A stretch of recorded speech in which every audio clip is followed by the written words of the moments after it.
ঝিনাইদহের কালীগঞ্জ উপজেলায় বিদেশি সবজি স্কোয়াশ চাষে সাফল্যের হাসি হাসতেন 9 প্রান্তিক চাষী। উপজেলা কৃষি বিভাগের সহযোগিতায় শীতকালীন সবজির পাশাপাশি স্কোয়াশ চাষে লাভবান হয়েছেন তারা। উপজেলার বারপা গ্রামের রুবেল হোসেন, তত্তিপুর গ্রামের মনিরুল ইসলাম, তিল্লা গ্রামের রীতা রানী, ডুমুরতলা গ্রামের মশিয়ার রহমান, নরেন্দ্রপুর গ্রামের শহীদুল ইসলাম, ছোটঘি ঘাটি গ্রামের ওহিদুল ইসলাম, কামালহাট গ্রামের কামরুজ্জামান, মান্দারবাড়িয়া গ্রামের রেজাউল ইসলাম ও খামারমুন্দিয়া গ্রামের মেহেদি হাসান স্কোয়াশ চাষে লাভবান হয়েছেন।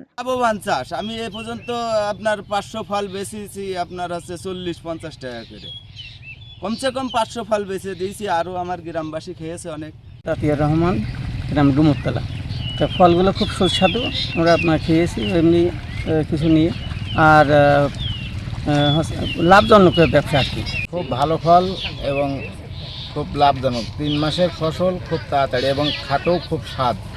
কুমড়ার মতনই প্রায়, কিন্তু কুমড়া মিষ্টি হয়, এটা অত মিষ্টি না। ডুমুরতলা গ্রামের নওশের আলীর ছেলে মশিয়ার রহমান 10 শতক জমিতে গত নভেম্বর মাসের শেষের দিকে মালচিং পদ্ধতিতে ব্যবহার করে স্কোয়াশের চারা রোপণ করেন। প্রায় 1.5 মাস পর ফল আসতে শুরু করে। স্কোয়াশ গাছ একদম মিষ্টি কুমড়ার মতো, পাতা, ডগা ও কাণ্ড দেখে বোঝার উপায় নেই যে এটি মিষ্টি কুমড়া নাকি স্কোয়াশ গাছ।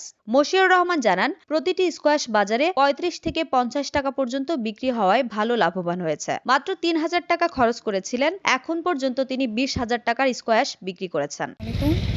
এই ফলটা খুব ভালোই, রান্না করলেও সাথে সাথে রান্না করার সাথে সাথে একদম গলে যায়, খাতেও ভালো, অনেক লোকে খাচ্ছে।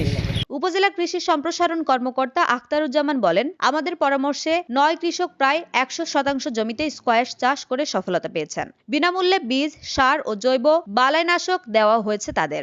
আমাদের এই চাষি আমাদের 10 শতক জমিতে 500 থেকে 600 ফল অলরেডি বিক্রি করেছে। আর স্কোয়াশের সবচেয়ে বড় সুবিধা হলো 40 দিন থেকেই আপনি হারভেস্ট করতে পারবেন। তিনি এই 10 শতক জমিতে অলরেডি 20,000 টাকা ইনকাম করেছেন। ওনার খরচ হয়েছে 3 থেকে 4,000 টাকা।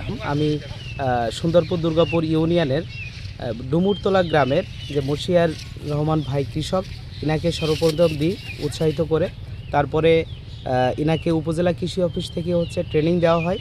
ট্রেনিং দেওয়ার পরে তারপরে সার, বীজ এবং যাবতীয় যতটুকু সরকারি মানে প্রকল্প ভিত্তিক যে বরাদ্দ আছে সেই বরাদ্দ অনুযায়ী তাকে দেওয়া হয়।